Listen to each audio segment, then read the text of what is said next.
क्या आप जानते हैं, एक असुर इतना शक्तिशाली हो गया था कि उसने भगवान शिव को ही भस्म करने की ठान ली थी। लेकिन अंत में वही अपनी शक्ति का शिकार बन गया।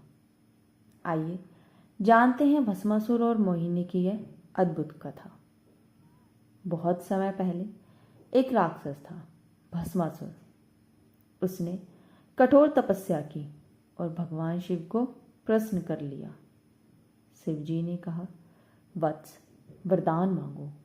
भस्मासुर बोला, मुझे ऐसा वरदान दीजिए प्रभु कि मैं जिसके सर पर भी हाथ रखूं वह तुरंत भस्म हो जाए। भोलेनाथ भोले थे और उन्होंने वरदान दे दिया। लेकिन यहीं से विनाश की शुरुआत हुई। वरदान पाते ही भस्मासुर घमंडी हो गया। वह गांव-गांव जाकर लोगों को सताने लगा। जहां भी जाता लोग डरकर भागने लगते। धीरे धीरे उसके मन में एक और खतरनाक विचार आया। उसने कहा, क्यों ना इस शक्ति को शिवजी पर ही आजमा लूं। अगर शिव ही नहीं रहेंगे तो मैं सबसे बड़ा देव बन जाऊंगा।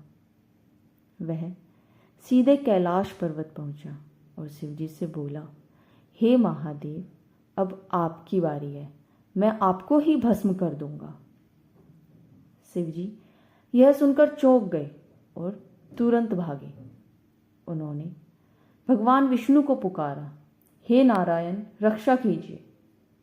विष्णु जी मुस्कुराए और बोले, भोलेनाथ, यह दैत्य अपने ही जाल में फंसेगा। विष्णु जी ने मोहिनी का रूप धारण किया। एक दिव्य सुंदरी प्रकट हुई। भस्मासुर ने उसे देखा और मोहित हो गए।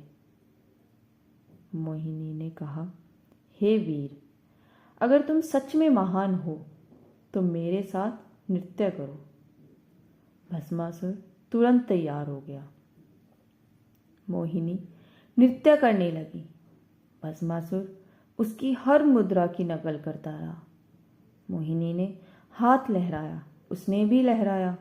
मोहिनी ने ताल दी, उसने भी दी। और फिर मोहिनी ने चालाकी से अपना हाथ अपने सिर पर रखा। भस्मासुर ने भी वैसे ही किया। क्षण भर में वह स्वयं भस्म हो गया। आसमान से देवताओं की जयकार गूंज उठी। शिवजी ने राहत की सांस ली और विष्णु जी को प्रणाम किया। इस कथा से हमें शिक्षा मिलती है, अहंकार हमेशा विनाश की ओर ले जाता है और शक्तियों का उपयोग भलाई के लिए करना चाहिए, दूसरों को सताने के लिए नहीं।